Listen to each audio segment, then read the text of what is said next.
Hello and welcome to Morris Park. I'm Clyde Morris. Uh, yes, this is not a video necessarily about my little truck. This is a video about heating your greenhouse with wood. I know many of you in city areas and stuff are probably using electric heat or maybe propane heat. But here out in the country, we really can't afford to heat a big greenhouse with electric or propane heat. As cold as it gets here, it's just impossible. Now, you can take a look here around the park. Today it is wonderful out. It is about 65 degrees out. Things are great.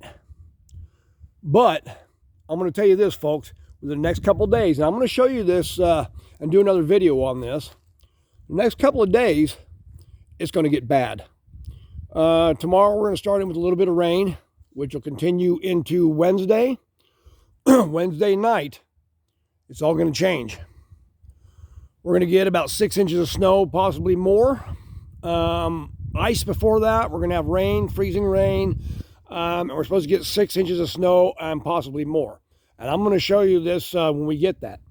But anyways, in order to keep that cold and snow away and so you can keep your greenhouse, what a lot of this involves is cutting and splitting wood. Now, most of my wood this year, I've got it all cut. And I've broken some of this down over here and split it up. I'm going to get ready to stack my pile that's next to my stove. I have a great big outdoor wood stove, which I'll show you here in a second, and it requires a lot of fuel. And next couple days, I'm going to have to run that stove wide open. Now, what I mean by that, wide open, is the fact that I'm going to have to open the damper up so the stove gets more air pulling through it, and it actually burns faster and hotter. This will keep the heat up more or less in the greenhouse. We're supposed to go down to some bad temperatures here, too. It's supposed to go down to single digits and possibly down to about 1. That's Fahrenheit, 1 Fahrenheit. That's going to be our temperature probably Thursday morning.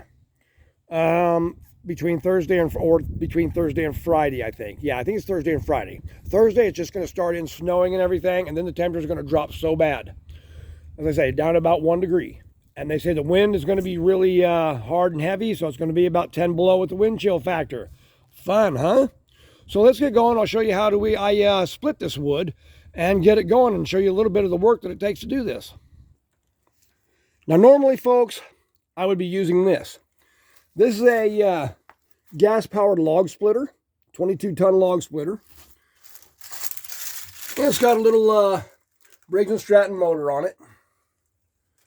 And you use that big wedge and pushes down there. Now, you can lift this thing up and have it standing straight up so you can just stand those blocks of wood upright, and this will come right down onto it vertically. But the problem is my little wood splitter's on the fritz. I need to have it repaired. I have not been able to get it to the shop to have it repaired. So I'm going to have to go old school.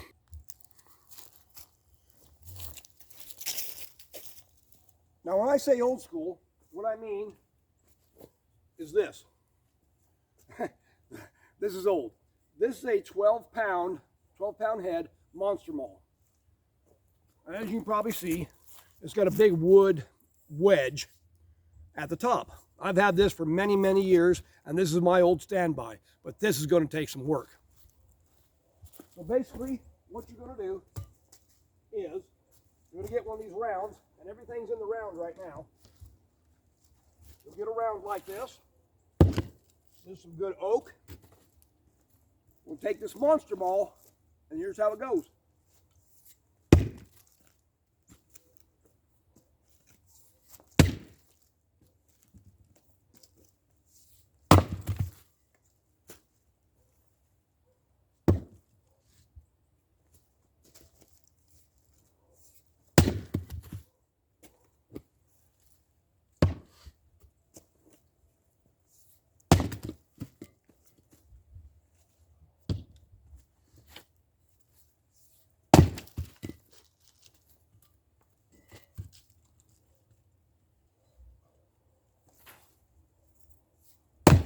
Okay, so basically, you're wanting to break it from these rounds down to this.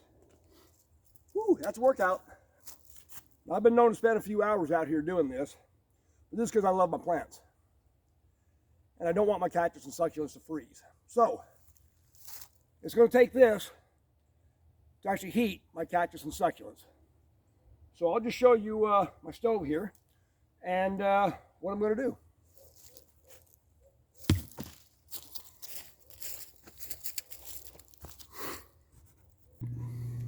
Now, when I get this all split, it's going to be stacked right here. You can see this kind of low right now. But all that wood I've got split over there by my little truck, I'm going to load it up. I'm going to stack it up here and fill all this up. But I won't bore you with all that. Now, this is a Little House wood stove. This is an outdoor wood stove. It's got a barrel in it, a 55-gallon barrel. Woo, smoke. Load your wood in there. You can get some pretty big pieces of wood in there, load it up. And if you have the damper down, this is the damper. And that regulates the air that comes through there. Now, if you open that damper up, yeah, it's a little hot right now. If you open that damper all the way and that hole opens up all the way, it sucks in a lot of air, and so it'll burn hotter. Now, Thursday night, that's going to be wide open. That's going to be a full round hole, just like a full moon. That's going to be wide open. This thing's really going to be humming. And you can probably hear this thing rolling. And this is the vent. There's a thermostat behind here. Once the cabinet in here warms up, and what it is, the barrel's in there, in here, and then there's insulation all the way around on the inside, and it's boarded off with metal some more. When that cabinet heats up to about 120 degrees, then the thermostat cuts on and it's fed through this vent and goes into my shop, which goes out to the greenhouse. There's a whole lot of work, folks. Now, recently, they outlawed the manufacture of these wood stoves. Back when Obama was president, he signed the Clean Air Act and so forth, and that made the manufacture of these wood stoves pretty much undoable because of the fact that they can't pass all the requirements. Well, that cuts a lot of us off out here in the country, especially some of us out here that really don't have any money at all and are just trying to heat their homes. And they can't afford to have electric, and they can't afford to have a whole lot of things, and pay for it. People out here in the country are of simple means and can be pretty poor. So that kind of cuts off a lot. And for us that have greenhouses, it makes it very difficult. Very, very difficult. But I've had mine a lot of years. And as a matter of fact, I've just had this one rebuilt this year, a new barrel put in it. About every 10 years or so, you're going to have a new barrel put in it. I had a new barrel put in this summer. I had a new barrel. He redid the insulation on the inside. And put some new couplings for the stovepipe. And the main thing that's a big deal about this stove, it's rebuilt and it's doing good, but it's this stovepipe.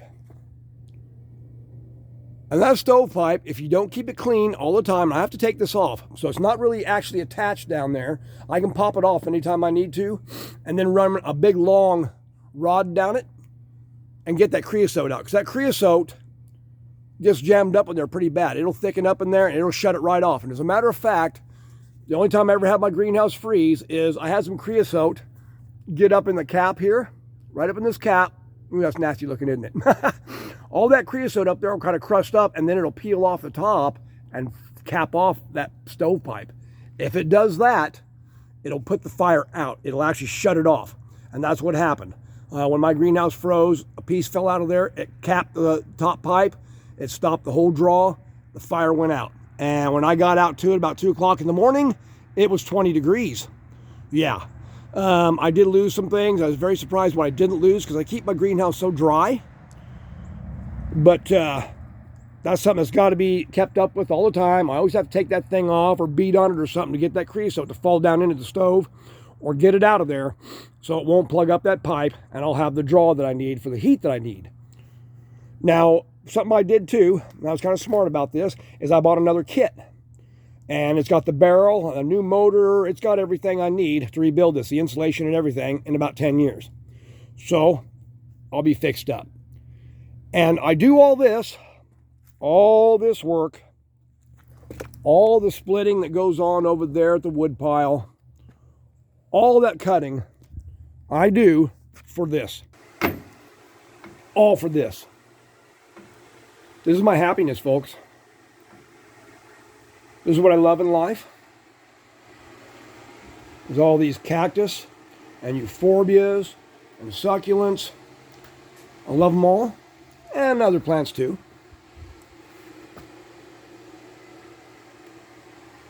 Some more up there. So I've got a lot of stuff in here. And like this is my Euphorbia Enigma. And it may not look like much now because it's very dried up. And this is where I like to keep things right now. Keep them all dried up. See how it looks really shriveled and wrinkled, almost like it's just about to just dry up. I give it a teeny tiny bit of water every once in a while, not very often, just keep it alive. This plant is of greatest concern to me because it's a one of a kind. There is no other plants of this. I'm working on that, but this is a hybrid that's just one. This was created in my greenhouse by pollinators, and so there is no others like it. I only got one seed to go, and I didn't even get the seed. It launched like euphorbias do, launched off into another pot, some of these, and guess what? I lost it until it sprouted. But this was made by pollinators. It is a stellata, which is this. A stellata Evansii hybrid. This is the father. So the Enigma I just showed you is a hybrid of this and the other stellata the stellata I just showed you. Not the particular stellata. I had another plant before that one that's gone now. So the mother's gone. But anyways, it's plants like this that really concern me, and I don't want to lose these. And, you know, truth be known, I'll probably even take this into the house during all this because I do not want to lose this. Some of these other things can actually handle a little bit of cold. Some can't. The ones that don't, I also have a safe room that I can put things in and keep them a little bit warmer and keep them under a grow light during all the bad weather. Yep. You see my Christmas cactus really bloomed out this year good. But yeah, I've got a lot of stuff in here. And I do not want to lose any of this. So I work very, very hard to keep all I have. Big old lemons. See? Whoops, I think that one's ready. There you go. Pretty good sized lemon. That's not as big as they get either. They can get bigger. But they're about ready to come off. Yeah, that's a little bit of mealy bug right there. This tree gets that now and then. I'm going to have to spray it again with some neem oil. But yeah. Anyway, that's what I do. That's why I cut wood. That's why I split wood. That's why I work the daylights out of myself. Is all this good stuff. Rose tree, cycads back there, and euphorbias and cactus and all kinds of good stuff here that give me so much happiness. Giant moon cactus. All this good stuff. Anyhow, I just want to kind of give you an idea of what I've got to do to keep my plants. This is Clyde Morris from Morris Park. I hope you all have a wonderful day. Stay warm. I know I'm going to try to. Take care.